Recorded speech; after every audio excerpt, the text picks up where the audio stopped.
Welcome to our channel. Today we how to connect Jupiter to your wallet for token swaps. Quick tutorial step by step clearly. To connect Jupiter to your wallet for token swaps, begin by opening your preferred web browser. Navigate to the Jupiter website.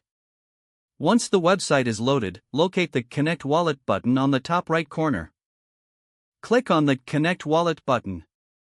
A list of wallet options will appear on your screen. Select your preferred wallet from the list. If you're using a browser extension wallet, ensure it is already installed in your browser. Authorize the connection by following the prompts provided by your wallet. After successful connection, you will see your wallet address displayed on the Jupiter interface. Now, navigate to the Token Swap section on the Jupiter platform. Select the tokens you would like to swap from the drop-down menus. Input the amount of the token you wish to swap. Review the transaction details carefully. Confirm the liquidity provided for the swap. Once you are satisfied, click on the Swap button to initiate the transaction. Your wallet will prompt you to confirm the swap transaction.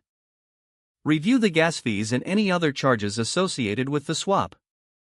Confirm the transaction by clicking Confirm in your wallet. After a brief processing time, the tokens will be swapped as per your request. You can check your wallet to see the updated token balance. Congratulations, you have successfully connected Jupiter to your wallet and performed a token swap. If the page does not load, refresh the browser or try again in a private or incognito window. Make sure you are using the correct email address, then retype it carefully to avoid small typos. If your password is not accepted, use the reset option and create a new strong password you can remember. Check your spam folder for verification or security emails, then complete any requested confirmation steps. Enable two-factor authentication if available to improve account security and reduce unauthorized access risk.